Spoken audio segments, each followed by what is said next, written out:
In today's episode of the Pathway Presents podcast, I have a very interesting guest here with me today. I'm with Richard Donaldson, and he's basically spent the last 20 plus years in Silicon Valley and, building and growing and building out business operation and marketing leadership roles. And today, basically, I'm talking with him about Requis.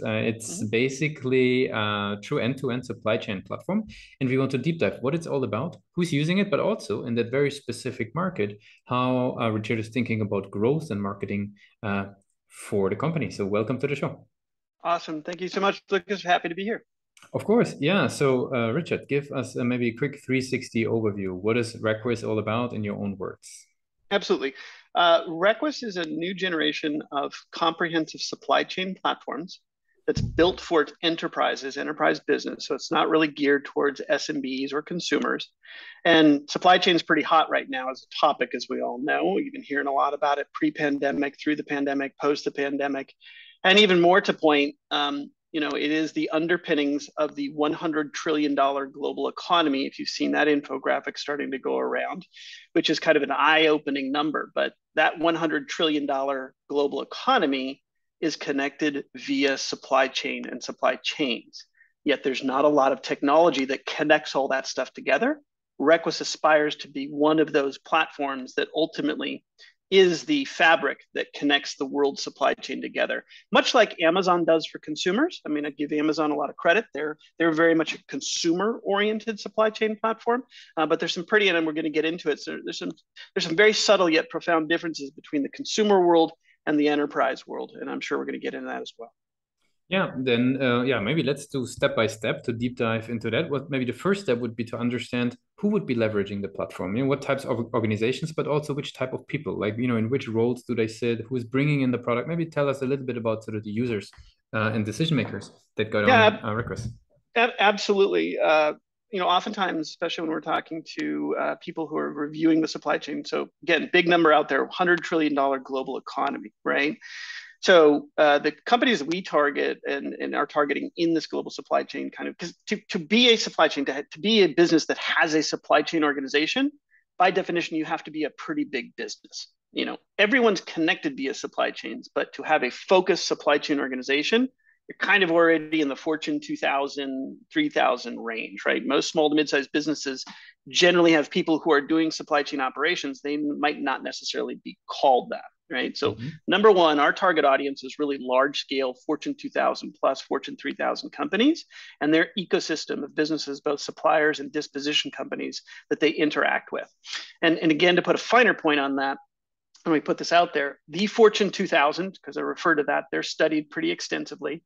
And, again, $100 trillion market, those 2000 companies purchase every year the equivalent of around 18, $19 trillion, or yeah, $19 trillion worth of stuff, right?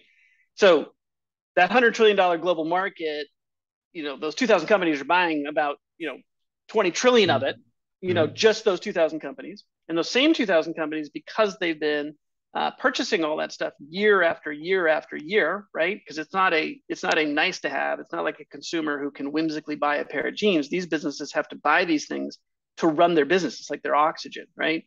So after buying things for 10 or 20 years, those same 2000 companies are sitting on the equivalent of around $189 trillion worth of stuff. Okay. So that's almost twice the size of the entire global economy of assets they're just sitting on, right? Again, to put it into context. And then when they're disposing of, and we can get into circularity, they should be, disposing of those assets, right, at a fairly regular clip. But that's another interesting problem that exists today is they kind of throw that stuff out and don't really think about the circularity of it. So your fundamental question, our target audience is Fortune 2000 large multinational companies, the ecosystems of suppliers and vendors and disposition companies that are around them. And we're trying to be a cohesive platform that all those companies can operate their supply chains together, because that's kind of the whole point. The supply chain is integrated into everything. Yep. That is a very, very large way of thinking. This Yes. is very interesting. It's a very large Well, way of thinking. it's system level thinking, to be honest, Lucas. I mean, I think that's Exactly. one of the things, a lot of people, they talk about system level thinking. Well, the question then becomes, what is the system, right? So Mhm. as a fundamental definition, I think people see little micro sets of these things, but it's hard sometimes to step all the way back and see the entire system for what it is. And in this case, supply chain truly is the connective tissue to that $100 trillion global market. Mm-hmm. That makes a whole lot of sense. Now, what I'm curious about within those organizations, who would be the one that says, we're actually going to bring, Requis on board. We're going to dock into that system. We're going to bring that in. Like, what types of people is that? Actually the CEOs, or is it like on an operational level? How does that happen? Well, Lucas, let me tell you, if I knew the answer to that, we'd be fully adopted by everybody, right? So it's a bit of a moving target. I'm not trying to duck it, but certainly we're trying to figure out who is that persona within these companies. And again, we're dealing with companies, so oftentimes when they're making decisions like this, it's a collective group of people. It's not just one person making a decision. So you have to bear that in mind. Secondly, we're targeting the supply chain organization. Now, again, as I said earlier, to have a supply chain organization, you have to be a big enterprise already, right? So generally, it's a pretty big company, quite a bit of people. I'm going to say on average, kind of north of 500, 1,000 people, right, up to 100,000, couple 100,000. So a lot of people. And within supply chain, it's a bit of a murky kind of question that you ask, right? Who are we supposed to? You'd think it would be very clear, right? Go talk to the head of supply chain. Well, oftentimes that's not the right person. They'll defer to their head of procurement or their head of asset management or their head of disposition, or sometimes a finance person might get involved, right? Or to your point, the COO or CEO might get involved. So it's never just one person right now. That's one of the challenges that we're facing, and who we're speaking to and how we're trying to articulate value propositions.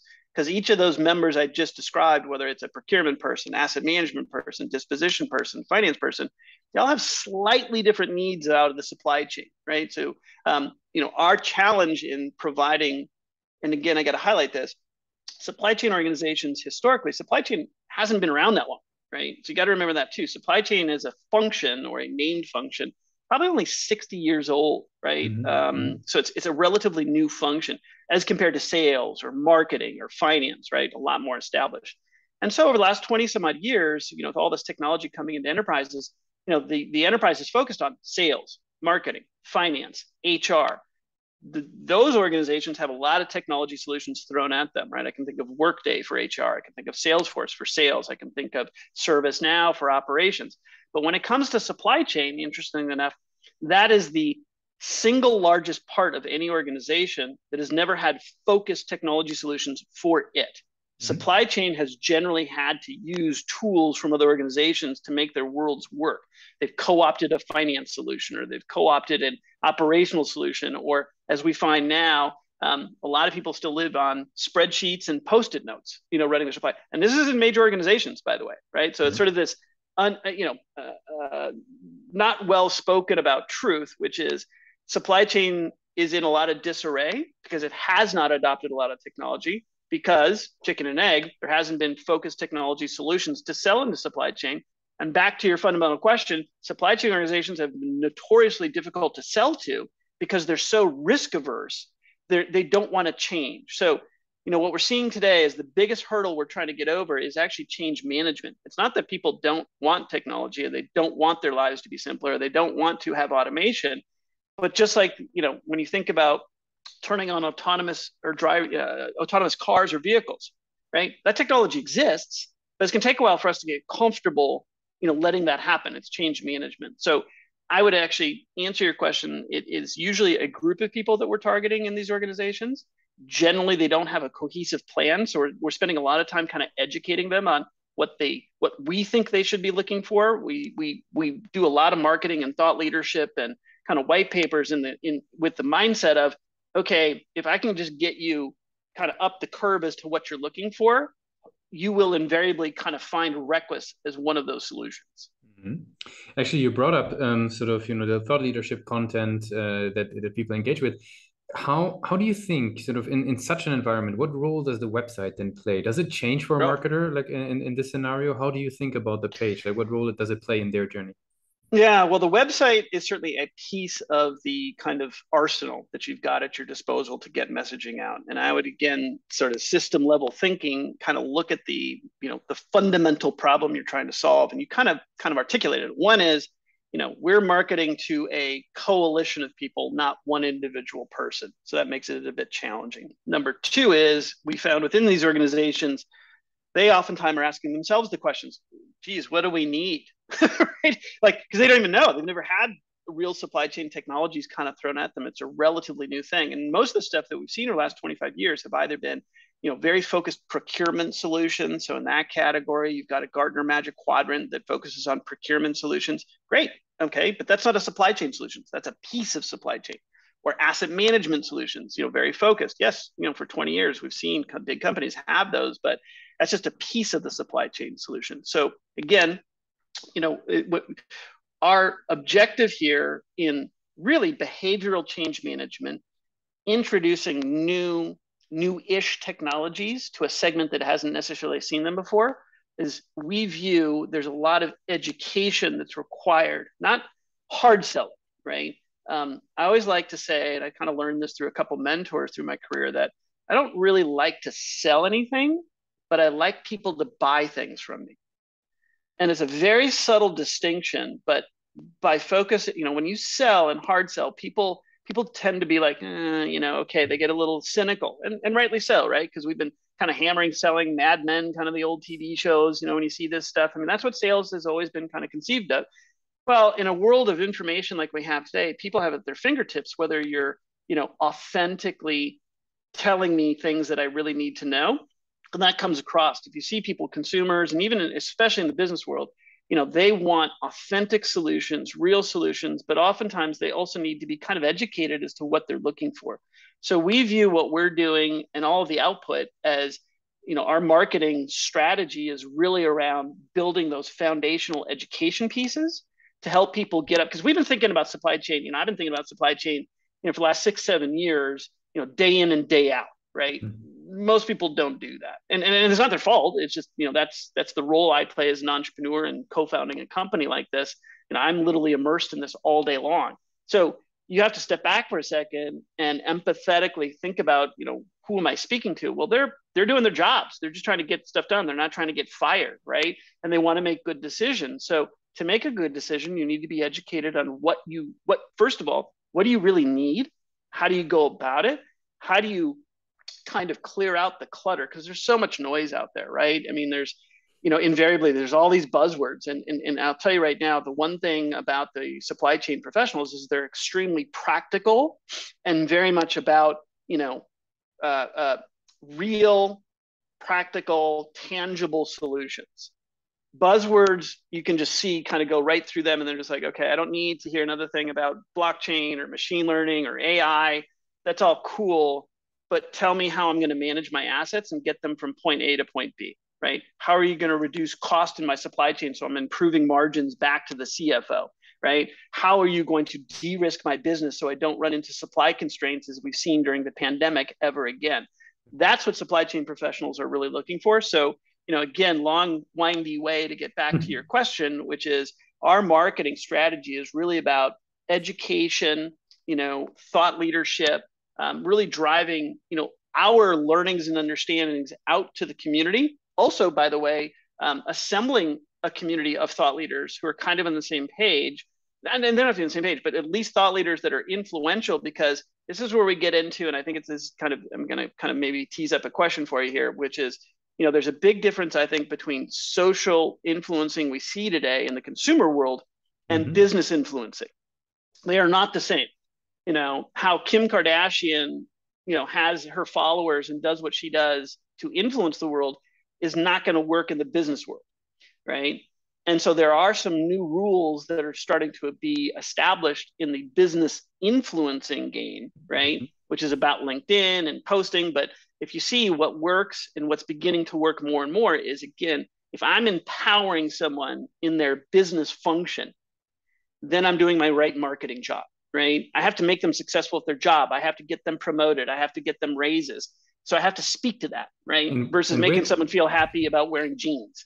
And where do you see that evolving to? You bring that very interesting piece of the B2B influencing world currently being LinkedIn posts primarily, as you were kind of alluding LinkedIn to. posts, but this is where podcasts can come in. This is the, Mm-hmm. thought leadership white papers. And again, you gotta also be mindful of, what are people digesting, right? It's usually pretty short sound bites, but that doesn't excuse you from building the breadth of the content required to get to that sound bite. You know what I mean? I mean, there has to be substance in the business world where I can still sell a lot of vapor, as it were, in the consumer world. And again, I'll just bring up a great example because a friend of mine is involved in this, but and you might not know this coming from Europe, but there's a new brand in the US called Liquid Death, right? Heard about it actually. Yeah.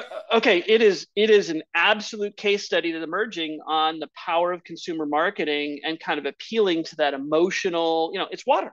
There is really, and even the CEO, they will tell you there is nothing new, innovative, or different. It is in an old style can, right? It is death to plastics, but they are speaking to the emotional side of consumers, right? Now, those moments can happen in consumer land, right? You've got Liquid Death. I can go back through Dollar Shave Club. I can go back to the sock puppet. I can pick out brands, the iconic Apple ad that came out, Think Differently, when they blew up the TV. Those are moments in consumer marketing that people always kind of think, oh, can I do that in business? I can tell you right now, no, it doesn't work that way, right? Businesses don't buy based on those emotional things. No Mm-hmm. business procurement officer is going to be like, oh my God, I just heard of Liquid Death. Let's shift our supply chain over to that. No, it's going to be more about how does it actually integrate into my business? How is it actually reducing my or improving my margins, reducing my costs? How is it improving reliability, reducing risk? I mean, those are all very tangible, functional things that businesses think about that you have to, as a marketer and influencer, speak to, right? So, I mean, I think this is where you begin to see the difference. I would say in business influencing, there has to be substance, right, and authenticity to your messaging. And there has to be, I would also say, more of an education piece, right? Because again, I think a classic mistake in B2B marketing is, you're not going to hard sell people, right? If I'm going into a group of people and I'm trying to sell 5 people on a committee to buy something, I can't hard sell them, all of them, right? Because I'm going to walk away from that sales meeting, they're going to caucus and be like, oh my God, I really hate Richard Donaldson, the guy's a dick. And, he was hard selling us. They'll move right on, right? Because there's not authenticity, there's not trust. And by the way, there's also a relationship here also you're building, right? It's a business relationship. Hey, I'm sorry, but if I'm selling Liquid Death and I know it's cool and I love the guys, but I'm not sure how much of a relationship they're building with their consumers necessarily, right? They're building a community, I'll give you that. But in business, my intent is to not just sell you one off, right? It's establishing a relationship where I have a consistent revenue stream over a long period of time. That's not quite the same in consumer land as it is in B2B. For sure, no, that makes a whole lot of sense, and I really appreciate that little excursus in that direction because I think we've got marketers from both sides listening in, so it's super interesting to Yeah, get right. your Oh, perspective. and absolutely. And I'm saying it's the marketing basics are similar, but at Mm-hmm. some point you kind of diverge. I'm either going in consumer style marketing or I'm going into the big B to big B. And even I would argue big B to big B is still kind of getting itself formalized, right? Some of the things we're talking about here probably are going to be filtering into marketing MBA curriculum, right? What is the difference between big B to big B? And I'll even put it simply here. I always use this example for everyone to make it really easy. Everyone in the world generally has a Facebook account and a LinkedIn account. That is, they're both social networks, they're both social platforms. One is consumer oriented, one is business oriented.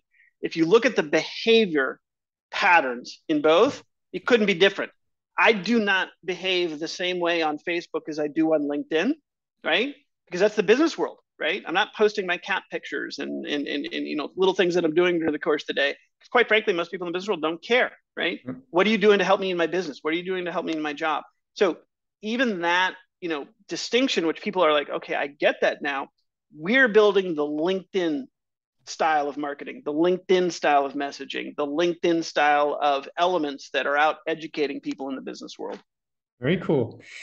Richard, I mean, we could be going in way more depth here. We already, I think, going deeper and deeper with every conversation, every Right. question that I ask. So, I want to, as we're slowly getting towards the end of the interview, I would like to ask you one thing, which I'm very Yeah. curious about, which is sort of, a last question to wrap it up for today, which is, I would love to know, right, if today would be your very first day taking on your Hmm. first role in marketing, right? You stepped out of your formal education, you got into your first role in marketing.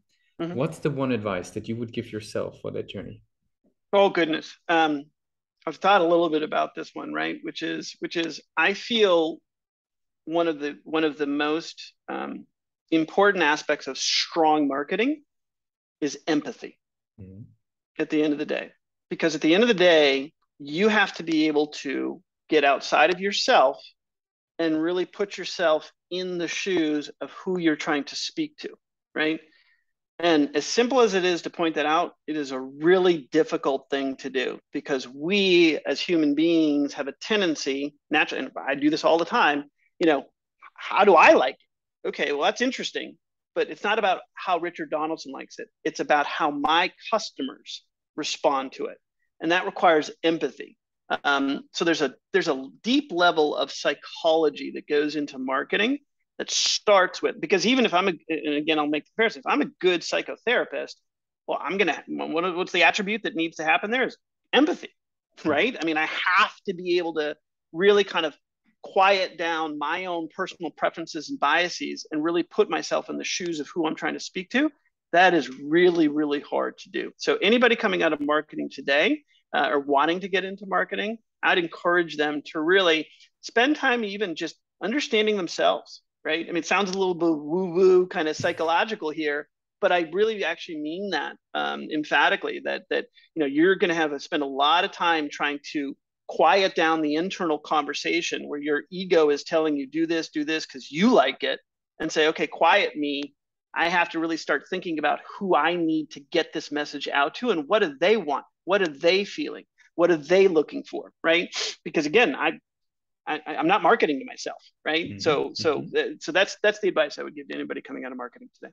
Richard, I really appreciate that profound insight at the very end and all the depth that you've brought into the conversation throughout the interview. I really appreciate that. I want to give you the very last word. If somebody would be forgetting all that we discussed about Requis today, what's the one thing that they should remember? Well, I would say that again, if there's one thing to pull out of this, is today we have an economy that is eclipsing $100 trillion, right? That $100 trillion global economy runs on a very disconnected, manual, somewhat archaic supply chain. And all the things that people are talking about in sustainability and all the things that we want to get to, well, most of that is driven by the waste in that supply chain.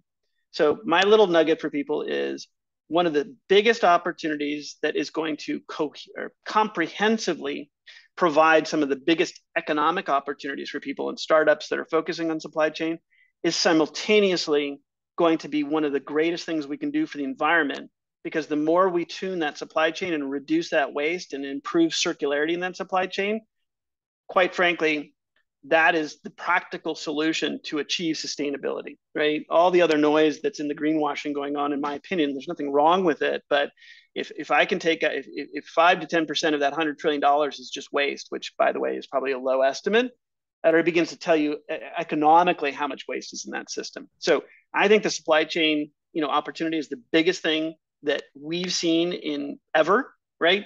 Even when I compare it to the invention of the internet, right? The internet is enabling this opportunity. It's just taken us 25 years to realize that the supply chain is that thing that needs to be tuned, that the internet was built to connect. That is the nugget I would give people today. Thanks a lot for being a guest on Pathon Presents. Awesome. Thanks, Lucas.